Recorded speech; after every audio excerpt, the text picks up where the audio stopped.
Hello everyone, welcome to another session of Classes Anonymous. As always, my name is Fighter. I like to hit things. Greetings, I am the wizard. I use my powerful magic to debilitate and eviscerate my opponents. It's always a pleasure to have you here, wizard. Next. Hi, I'm the Oracle. I basically studied something so hard that the universe called me a nerd, but I kept studying it anyway. On the plus side, it gave me magical powers. The downside, sometimes I burst into flames. You never get less weird. We actually have two new classes here with us today, so if you'd like to introduce yourself, Mr. Animus.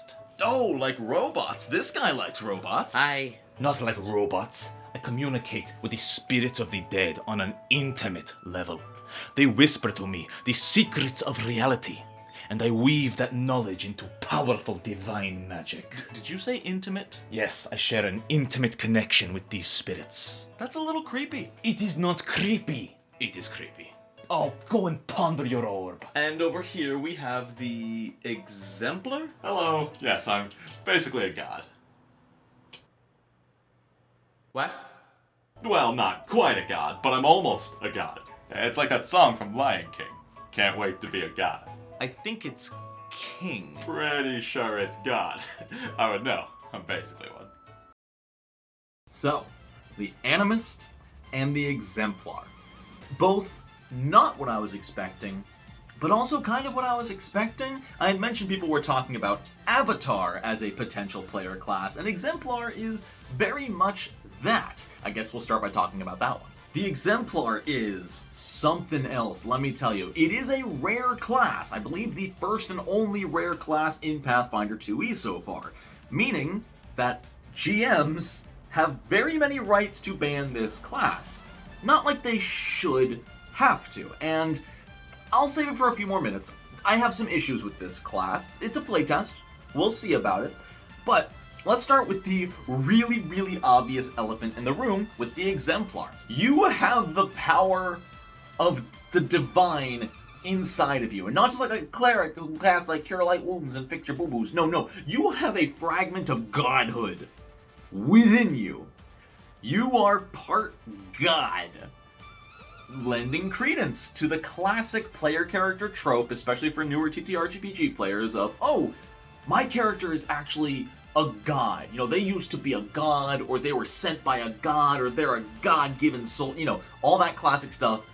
Now you have a class for that. You don't have to just default to champion to be a godlike warrior, which is really cool. The Exemplar, especially mechanically, is incredibly different from champion. It is not a defensive holy fighter. Rather, the Exemplar is taking the powers of the divine. And from the little I've read so far, I haven't dived fully into the playtest, but I've read some of the starter stuff, they are 100% a full combat-focused, damage-focused divine warrior. And that damage is where this class gets a little bit scary, I'm not gonna lie. So, the Exemplar, you sort of have three different subclasses, similar to the Thaumaturge. There's a lot of mixing and matching and building your own subclass with this. That's because they have three different icons, which are holy implements of power. I shouldn't use implement, because that's literally a Thaumaturge's thing. But it is what it is. You have a body icon, a weapon icon, and a worn icon. You pick one of each at level 1.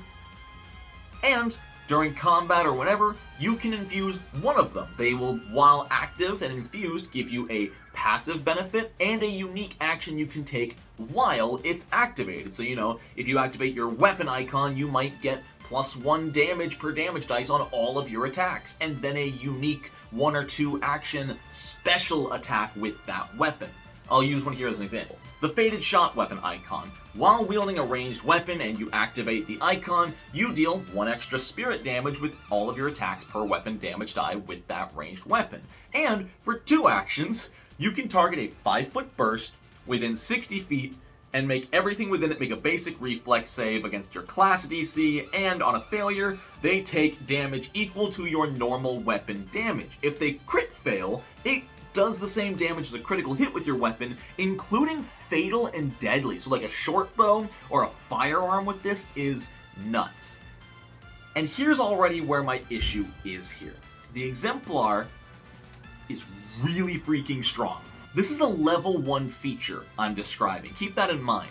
This is a 60-foot range, 5-foot burst with weapon crit trait effects. If you have a firearm and you shoot it into the air with this rain of 7 lights, and there happen to be 4 enemies in a square together, I know this is a very exaggerated case, but bear with me.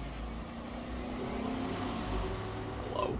That's 3d12 per target at level 1 if they crit fail. And you can do this every single turn. On top of that, none of it's physical. All of this is converted to spirit damage.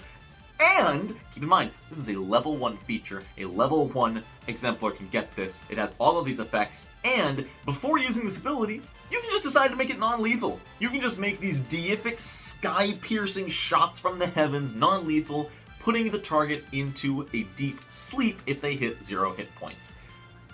That is one ability of their 3 subclass abilities that all of them get at level 1. And there's there's a bunch of different melee ones, there's a great weapon one, there's a staff one, there's a lot to this class, and it's going to be really fun to build, but I'm scared of power creep. Listen to me, Paizo. I'm really scared of power creep. One of these is just Bardic Inspiration, except you don't have to spend an action to sustain it or reuse it every turn. As long as you have that icon active, you have a 15-foot emanation of Bardic Inspiration around you permanently. +1 to attack rolls for you and your allies. Passively. This is scary. This is really scary.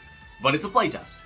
It'll be used, people will judge how overpowered or not powerful it is. Obviously, I'm going to try to play with it if I can, and I'll let y'all know more once I've played the class a little bit more. But what about the Animist? Well, the Animist is a spellcaster, and boy are they a spellcaster. You know how in Pathfinder 2e, there's 3 unique types of spellcasting. There is prepared spellcasting, like a wizard or a cleric, where you prepare specific spells each day. There's spontaneous casting, like a bard or a sorcerer, where you have a limited selection of spells, but you can use them freely as long as you have spell slots. And there's focus spellcasting, which automatically scales with your character level and has pretty unique effects like a monk. The Animist has all 3. It is a prepared caster who can channel a spirit each day during their daily preparations, which gives them a unique set of spontaneous spell casting, which is a separate repertoire from their prepared spell casting spellbook, and they get focus points to cast Animist focus spells.